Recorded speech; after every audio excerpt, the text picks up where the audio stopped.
sí lo hizo. Después de manejar como 10 veces frente a la cafetería, hubo un estacionamiento vacío.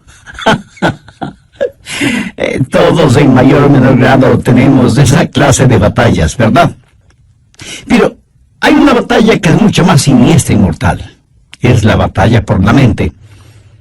Esta batalla es entre Dios y Satanás. Y el campo de batalla es nuestra mente, nuestra alma. Y todos quienes somos cristianos estamos en medio de esta batalla. Busque 2 Corintios 10, los versos del 3 al 5. Pues aunque estamos en la carne, no militamos según la carne. Porque las armas de nuestra milicia no son carnales, sino poderosos en Dios para la destrucción de fortalezas, derribando argumentos y toda altivez que se levanta contra el conocimiento de Dios, y llevando cautivo todo pensamiento a la obediencia a Cristo. Toda vez que esta batalla es real, este mensaje no solo que es de advertencia, sino también un llamado a las armas. Pero también deseo que sea de ánimo, porque cuando usted nace de nuevo, nace para ganar.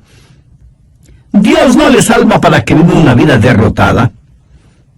Pablo dijo, mas a Dios gracias, el cual nos lleva siempre en triunfo en Cristo Jesús. El plan de Dios para cada uno de sus hijos es de triunfo y de victoria en nuestras mentes. Quiero destacar 3 puntos en esta batalla por nuestra mente. Primero, las armas de nuestro enemigo. Veamos nuevamente el verso 4. Porque las armas de nuestra milicia no son carnales, sino poderosas en Dios para la destrucción de fortalezas. Ahora, ¿quiénes son los participantes en esta guerra? ¿Quién ha declarado la guerra contra su mente, contra su alma? Nuestro enemigo no lo podemos ver física o carnalmente. Busque Efesios 6, 12. Porque no tenemos lucha contra carne y sangre, sino contra principados, contra potestades, contra los gobernadores de las tinieblas en las regiones celestes. El diablo se ha ubicado en lugares estratégicos para hacerle la guerra a usted, y cuenta con una multitud de demonios para ese propósito. Son invisibles y están dedicados a la destrucción de su vida mental, dirigidos y bajo la autoridad del príncipe de las tinieblas, que es Satanás. ¿Cuál es el trofeo en esta guerra? ¿Cuál es el campo de batalla? Veamos el verso 5. Derribando argumentos y toda altivez que se levanta contra el conocimiento de Dios, y llevando cautivo todo pensamiento a la obediencia a Cristo. Ahí lo tiene. Argumentos, conocimientos, pensamientos, como elementos de esta guerra por la posesión de su mente. Satanás quiere conquistarla para poder controlarle a usted y luchar contra Dios. Hay una diferencia entre su mente y su cerebro. Los psicólogos del comportamiento no reconocen esa diferencia, pero la Biblia ve esa diferencia en forma muy clara. Su mente no es la que piensa, sino su cerebro. Y la relación entre mente y cerebro es la misma que existe entre un guitarrista y su guitarra. El guitarrista utiliza la guitarra para expresarse por medio de la música. Hay una diferencia entre mente y la materia gris de su cerebro. Mente y cerebro son 2 cosas separadas. Y tengo que reconocer, para efectos de la ilustración, que aunque todos tenemos guitarritas, algunos tienen mejores guitarras que otros. Quiero decir, tienen mejores cerebros que otros. Ahora escúcheme atentamente. Cuando usted se salva, tiene la mente de Cristo.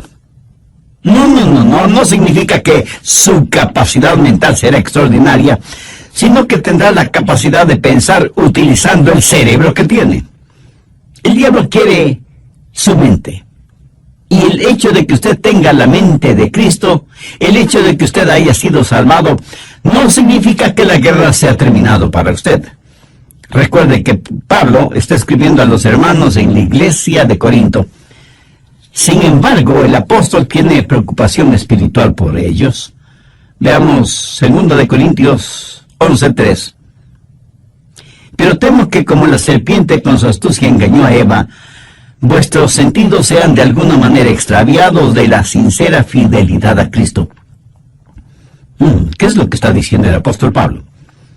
Está diciendo que él siente el temor de que, así como el diablo en forma sutil engañó a Eva, las mentes de ellos puedan ser corrompidas por Satanás y abandonen la sincera y pura devoción que deben tener a Cristo.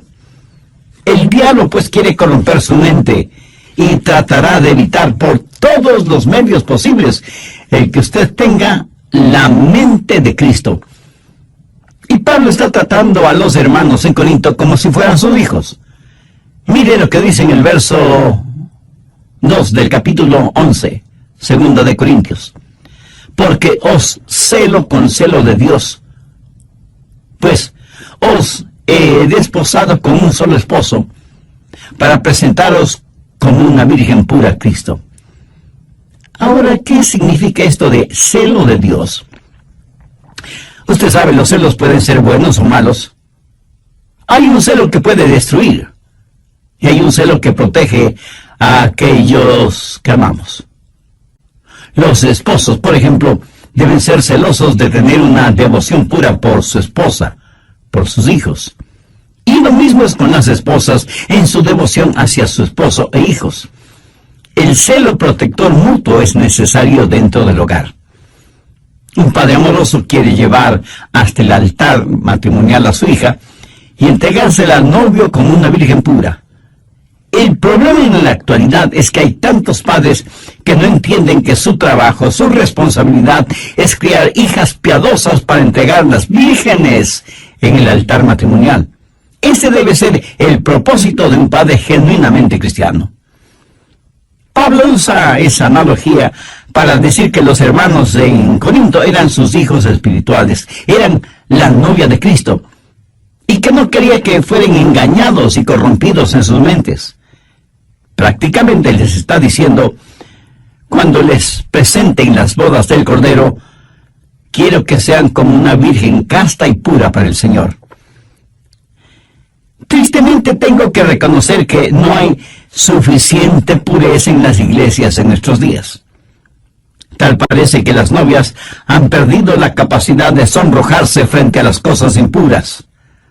La iglesia necesita recobrar la virtud de la pureza. Leí la historia de un hombre que vivió en Londres hace muchos años. Se le conocía simplemente como el señor Betts. Tenía un almacén de música. Un día un hombre vestido con harapos entró en el almacén y le dijo, necesito algo para comer. Por favor, quisiera comprar mi violín. El señor Betts le dijo que ya tenía muchos violines. Pero el harapiento insistió, es que estoy verdaderamente necesitado. Por favor, cómpreme el violín. El señor Betts le compró el violín, por lo que en Londres hubiera sido el equivalente de $5. El hombre tomó el dinero, lo guardó en sus harapientas ropas y se fue. El señor Betts, que era músico, puso el violín bajo su quijada y empezó a tocar. Armoniosas y resonantes notas salieron de ese violín. El señor Betts se sorprendió de la calidad del sonido del violín y con la ayuda de una vela trató de ver su interior y pudo distinguir dos palabras: Antonio Stradivarius. Y se dio cuenta que tenía un verdadero tesoro en sus manos.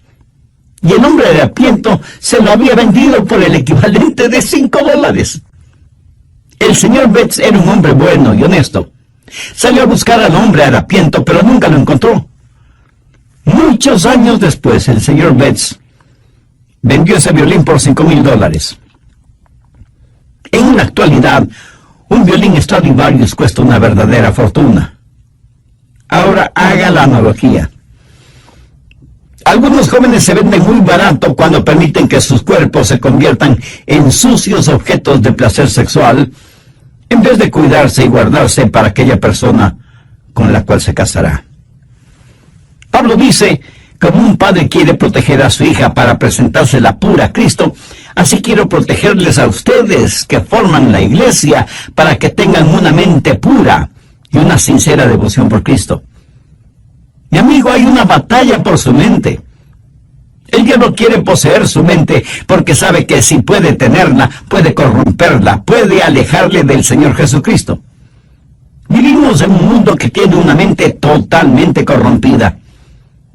Y recuerde que, de acuerdo a Génesis 6, Dios destruyó a toda una civilización porque todo designio de los pensamientos del corazón de ellos era de continuo solamente el mal. Por favor, busque Romanos 8:6. Porque el ocuparse de la carne es muerte, pero el ocuparse del Espíritu es vida y paz. Y en Proverbios 23:7 leemos, porque cuál es su pensamiento en su corazón, tal es él. O sea, la Biblia claramente enseña que necesitamos guardar, proteger nuestra mente. De paso, quiero decir algo para aquellos que pudieran estar cautivos en eso de la meditación trascendental. Eso es muy, pero muy peligroso. ¿Sabe lo que la meditación trascendental hace? Abre su mente para los espíritus diabólicos. A los practicantes de esta forma de ocultismo se les dice que deben entrar en un estado de meditación a fin de hacer contacto con los espíritus.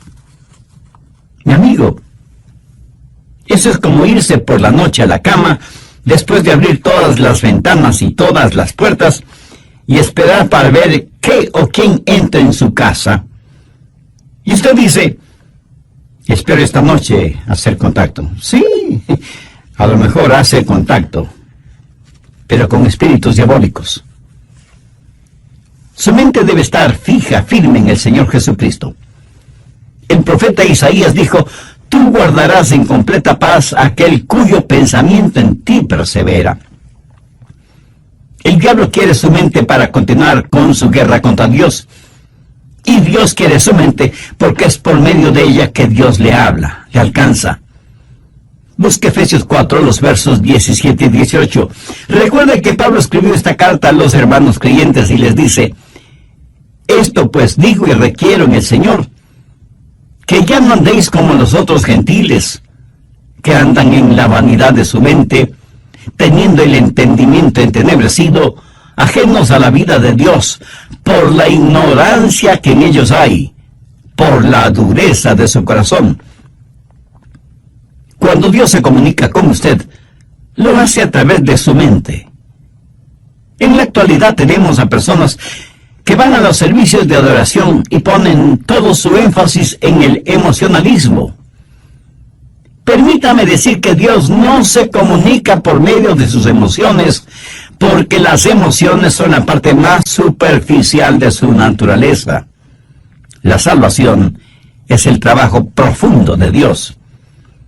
La gente se emociona con el ritmo de la música, se les pone la piel de gallina y dicen que han tenido una experiencia con Dios, cuando la verdad es que solo han tenido un hipo emocional. Dios se comunica por medio de la mente. Y no estoy hablando de un racionalismo o intelectualismo. Hablo de que Dios se revela en su mente y que Dios nos cambia empezando con nuestra mente. En Efesios 4:23 Pablo dice, y renovaos en el espíritu de vuestra mente. Ahora, ¿cómo Dios le renueva a usted? En el espíritu de su mente. Usted puede cambiar su forma de vivir, cambiando su forma de pensar. Por eso en Romanos 12:12 el apóstol dice, no os conforméis a este siglo, sino transformaos por medio de la renovación ¿de qué? De vuestro entendimiento. Y aquí la palabra entendimiento significa mente. O sea que Pablo está diciendo que debemos ser transformados por medio de nuestra manera de pensar. Dios se comunica con usted por medio de su mente. Dios le cambia por medio de su mente. Y Dios le controla por medio de su mente. Recuerde lo que dice Romanos 8:6. Porque el ocuparse de la carne es muerte, pero el ocuparse del espíritu es vida y paz. Dios nos controla cuando le permitimos que controle nuestra mente. Y eso es exactamente lo que quiere hacer Satanás, controlar nuestra mente para poder controlarnos a nosotros. Por lo tanto, la batalla por nuestra mente es real. Segundo, la debilidad de nuestra carne. Y es muy importante el entender esto. En nuestra propia carne, todos somos débiles. 2 Corintios 10:3 dice, pues aunque andamos en la carne, no militamos según la carne. En otras palabras, su carne, o sea, su estado natural, de ninguna manera tiene lo que se requiere para tener un proceso mental correcto. Y porque vivimos en la carne, todos tenemos problemas, desilusiones, enfermedades. Todos experimentamos las cosas mundanas de la vida. Y no piense que porque usted es ya salvo, va a vivir en un planeta diferente, inmune a las realidades de la vida y la tierra. Algunas personas se encierran en monasterios pensando que así vivirán vidas santas. Se cuenta de un hombre que decidió entrar en un monasterio cuya regla principal era el silencio. Podían decir solo 2 palabras al año. Al cumplir el primer año fue llamado por el superior del monasterio, quien le dijo, ya tienes un año aquí, puedes decir tus 2 palabras. Y el hombre simplemente dijo, cama dura. Después del la batalla de la mente es contra Satanás. Y usted nunca podrá ser más listo que el diablo. Él se burla de nuestros esquemas, ridiculiza nuestras organizaciones, y aunque muchas personas piensan que esta batalla puede ser ganada por medio de la educación, eso no es cierto. Ahora escúcheme, de ninguna manera yo estoy en contra de la educación. Pero si usted educa a una persona que no conoce al Señor Jesucristo, lo único que hará es tener una persona más peligrosa, porque seguirá siendo un diablo, pero bien educado. Antes de ser salvo, yo tuve un amigo que era alcohólico y asistió a varios programas para rehabilitarse, pero luego aceptó al Señor Jesucristo como su Salvador, y esto es lo que él me compartió. Yo asistí a esos programas sin conocer al Señor Jesucristo. Era un borracho consuetudinario, y de esos programas salí siendo todavía un borracho, pero ahora tenía educación. ¿Lo ve? La educación no es la respuesta. Pero tampoco la legislación es la respuesta para la mente. Las armas de nuestra guerra no son carnales. ¿Cree usted que las leyes pueden controlar la forma de pensar de los seres humanos? En la actualidad estamos tratando de tener leyes para controlar lo que pensamos. La ley castigará toda manifestación de odio, verbal o físico. Sin embargo, ninguna legislación puede obligarnos a amarnos unos a otros, o a odiarnos unos a otros. Las leyes solo pueden restringir la maldad, pero no pueden impulsar la bondad. Así que ni la educación ni la legislación son la respuesta. El medio ambiente tampoco es la respuesta. Pablo dice que las armas de nuestra guerra no son carnales, y la educación, la legislación y el medio ambiente son métodos carnales. Esas son cosas que la gente puede hacer sin el Señor Jesucristo. ¿Cree que si usted tiene un mejor medio ambiente, eso cambiará su manera de pensar? Bueno, solo quiero que recuerde que Adán y Eva se metieron en problemas estando en el jardín del Edén. Y usted no puede pedir mejor medio ambiente que ese, ¿no le parece? Sin embargo, ellos fueron engañados porque Satanás manipuló sus mentes. En una institución mental estaban tratando de determinar si ciertos pacientes estaban listos para ser dados de alta. Los pusieron en un cuarto, abrieron las llaves del lavabo hasta que el agua se desbordó, les dieron unos trapeadores y les dijeron que debían limpiar el cuarto. Si ellos empezaban a usar los trapeadores sin cerrar las llaves del agua, no estaban listos para ser dados de alta. ¿Sabe que eso es lo que estamos haciendo en nuestra sociedad? Estamos tratando de limpiarla sin cerrar el flujo de agua. El problema está en nuestra mente, porque como pensamos, así somos. Y es de la mente, del corazón, que salen los actos de nuestra vida. En Lucas 6:45 leemos: el hombre bueno del buen tesoro de su corazón saca lo bueno, y el hombre malo del mal tesoro de su corazón saca lo malo, porque de la abundancia del corazón habla la boca. Tercero, las armas de nuestra batalla. Segunda de Corintios 10:4. Porque las armas de nuestra milicia no son carnales, sino poderosas en Dios para la destrucción de fortalezas. En los días de Pablo había una batalla. En un extremo estaba Pablo, y en el otro extremo el Imperio Romano. El Imperio Romano había estado en existencia por 700 años, y tenía privilegio y poder. Tenía sus legiones romanas, una poderosa fuerza naval, el Senado romano, la ley romana, y parecía que toda la maldad del imperio estaba atrincherada en Corinto, en las mentes y corazones de la gente. Todo esto en contra de Pablo, pequeño judío, pero con un corazón lleno de Jesús, declarando la guerra a toda esa maldad. ¿Quién ganaría esa pelea? ¿Pablo? ¿Cómo? No con armas carnales. Pablo habla de fortalezas en el verso 4, y se refiere a armas que tácitamente son poderosas en Dios para la destrucción de fortalezas. Las murallas de esas fortalezas iban a ser derrumbadas.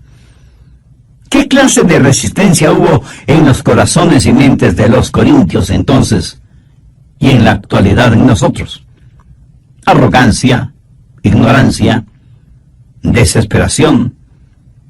Todas estas son fortalezas de maldad.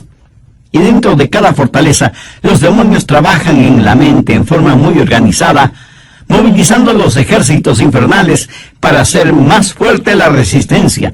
Sin embargo, Pablo dice que esas murallas se desmoronarán. Y en el verso 5 menciona cosas muy importantes: derribando argumentos y toda altivez que se levanta contra el conocimiento de Dios, y llevando cautivo todo pensamiento a la obediencia a Cristo. Aquí está esa fortaleza con sus altas torres, y Pablo penetrará esa fortaleza para alcanzar a quienes están adentro. Pero durante ese proceso, Pablo dice que tendrá que destruir esa fortaleza. Ahora, ¿de qué está hablando el apóstol? No está hablando de inteligencia, sino de intelectualismo, de sofisticación mental. Pablo sabe que dentro de esas fortalezas hay personas que están cautivas, y él iba a capturar a esos cautivos para traer todo pensamiento cautivo que estaba secuestrado por Satanás a la libertad de la obediencia a Cristo. Y él no iba a pelear confiando en su fortaleza física, que no la tenía, ni en armas carnales convencionales, que son inefectivas en esta clase de guerra, sino que declara: porque las armas de nuestra milicia no son carnales, sino poderosas en Dios para la destrucción de fortalezas. Pablo dice, las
armas de nuestra milicia. ¿Y cuáles son esas armas? En primer lugar, la soberanía de su comandante. Mire lo que dice en el verso 7. Miráis las cosas según la apariencia. Si alguno está persuadido de sí mismo que es de Cristo, esto también piense de sí mismo, que como Él es de Cristo, así también nosotros somos de Cristo. En otras palabras, Pablo dice que pertenecemos a Cristo. Él es nuestro comandante supremo. En Potsdam, durante la guerra, los japoneses le dijeron a Inglaterra y a los Estados Unidos que no se rendirían. Los aliados le dijeron a Japón: si no se rinden, les eliminaremos, les haremos desaparecer, iremos contra ustedes con fuerza devastadora. Los japoneses dijeron: pelearemos contra ustedes. Las fuerzas aliadas bombardearon Hiroshima y Nagasaki con las primeras bombas atómicas utilizadas en la guerra. Los japoneses se rindieron después de que prácticamente casi fueron borrados de sobre la faz de la tierra. Satanás ha estado tratando de hacer hasta lo imposible para ganar esta guerra que tiene contra Dios. Cuando el Señor Jesucristo murió en el Calvario, fue como si hubiera dejado caer una bomba atómica sobre el diablo. Jesús dijo: ahora es el juicio de este mundo, ahora el príncipe de este siglo será echado afuera. Pero Jesús no solo es nuestro comandante supremo, sino que en segundo lugar tenemos su autoridad para hacer aquello que nos ha mandado hacer. En el verso 8 Pablo dice: porque aunque me gloría algo más todavía de vuestra autoridad, la cual el Señor nos dio para edificación y no para vuestra destrucción, no me avergonzaré. Aquí el apóstol está hablando de autoridad. ¿Pero qué es autoridad? Es el derecho legal de actuar en representación de otra persona. Jesús, quien ganó la guerra, nos ha dado ese poder legal. David, con su pequeña onda y Dios, se enfrentó al gigante Goliat y lo mató. Yo francamente preferiría tener una pequeña onda y la ayuda de Dios que la espada de Goliat sin Dios. Jesús nos da esa autoridad. Anote al margen Lucas 10, los versos 19 y 20, que registran las siguientes palabras del Señor Jesús.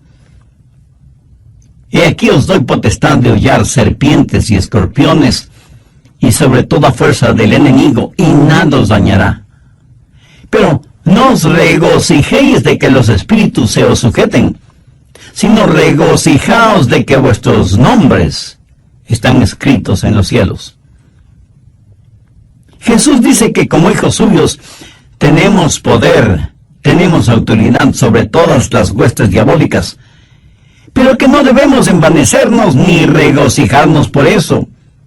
No debemos ser orgullosos de tener esa autoridad, sino que nuestro gozo verdadero debe ser el saber que nuestros nombres están escritos en los cielos. Escúcheme, no es cuánto sabe usted sobre el diablo lo que le libera. Es su conocimiento del Señor Jesucristo lo que le dará la verdadera libertad. No hemos sido llamados a ser creyentes cazadores de fantasmas espirituales. La Biblia dice que debemos resistir al diablo, no que debemos cazarle. Así que no solo tenemos que entender, en primer lugar, que tenemos un soberano que es nuestro comandante, y en segundo lugar, que tenemos su autoridad para llevar a cabo sus órdenes, y en tercer lugar, que hay la certeza de nuestro valor, de nuestro coraje, de nuestra osadía espiritual. Veamos una vez más 2 Corintios 10, los versos del 8 al 11. Porque aunque me gloríe algo más todavía de vuestra autoridad, la cual el Señor nos dio para edificación y no para vuestra destrucción, no me avergonzaré, para que no parezca como que os quiero amedrentar por cartas. Porque la verdad, dicen, las cartas son duras y fuertes, mas la presencia corporal débil y la palabra menospreciable. Eso tenga en cuenta tal persona, que así como somos en la palabra por cartas, estando ausentes, lo seremos también en hecho, estando presentes. ¿Qué motivó a Pablo a escribir estas palabras? Bien, veamos brevemente el trasfondo del asunto. Algunas personas decían que Pablo siempre estaba escribiendo cartas duras y fuertes, pero que cuando él estaba presente tenía más bien un carácter débil. Decían, el león no es tan feroz como lo pintan. Y Pablo tiene que asegurarles que tanto como era fuerte y duro en sus cartas, lo mismo sería en forma personal cuando estuviera entre ellos. Pero les dice algo más, que pertenecía a Cristo y que Cristo había ya ganado las batallas por él, que Cristo mismo le había dado autoridad y que debido a esas circunstancias tenía el valor y el poder para ganar esta batalla de la mente. Por favor, escúcheme con atención. Lo que usted piense, eso es lo que será. Chuck Swindoll está en lo correcto cuando afirma que la actitud de una persona lo es todo. Una vez que usted ha recuperado la fortaleza de su mente, necesita de inmediato protegerla, resguardarla. En Proverbios 4:23 leemos, sobre toda cosa guardada, guarda tu corazón, porque de él mana la vida. En los aeropuertos de las más grandes ciudades metropolitanas del mundo, las medidas de seguridad son realmente impresionantes. Sensibles detectores metálicos avisan al personal correspondiente si usted tiene en sus bolsillos llaves, monedas o cualquier otro objeto metálico. Detectan anillos, aretes, collares, pulseras, relojes. Y en la actualidad las cámaras de rayos X pueden ver la totalidad del cuerpo humano, por si alguien trata de llevar oculto entre su...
ropa íntima, algún objeto o sustancias prohibidos.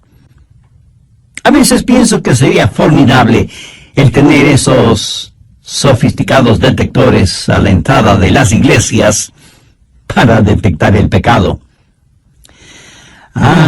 Pero si tal cosa fuera posible, estoy seguro que nadie quisiera entrar en las iglesias, ni siquiera sus pastores. En Filipenses 4:8 Pablo dice, por lo demás, hermanos, todo lo que es verdadero, todo lo honesto, todo lo justo, todo lo puro, todo lo amable, todo lo que es de buen nombre, si hay virtud alguna, si algo digno de alabanza, en esto pensad.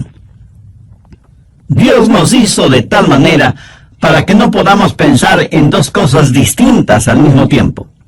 Permítame explicar de esto. Si usted está pensando en algo que es bueno y correcto, de ninguna manera puede pensar al mismo tiempo en algo malo e incorrecto. Y usted no tiene que ser inteligentísimo para ver la lógica de esta declaración. Y aunque ya lo he mencionado varias veces, usted es lo que piensa. Proverbios 23:7 dice, porque cuál es su pensamiento en su corazón, tal es él. Proteja su mente. Tenga al Señor Jesús como el punto central de su mente. No permita que el diablo le robe la devoción de su corazón puro hacia el Señor Jesucristo. Viva permanentemente enamorado de Jesús y jamás se avergüence de confesar su amor por Él. ¿Se avergüenza usted de confesar su amor, de declarar su amor por la persona que verdaderamente ama? Estoy seguro que no. Cuando sus pensamientos, su corazón están enfocados, centralizados en el Señor Jesucristo, ya no habrá espacio para pensamientos sucios, lujuriosos, malvados, orgullosos, pervertidos, que constantemente nos bombardean. Y si alguien me pregunta, Pastor Rogers, ¿cómo empiezo todo ese proceso?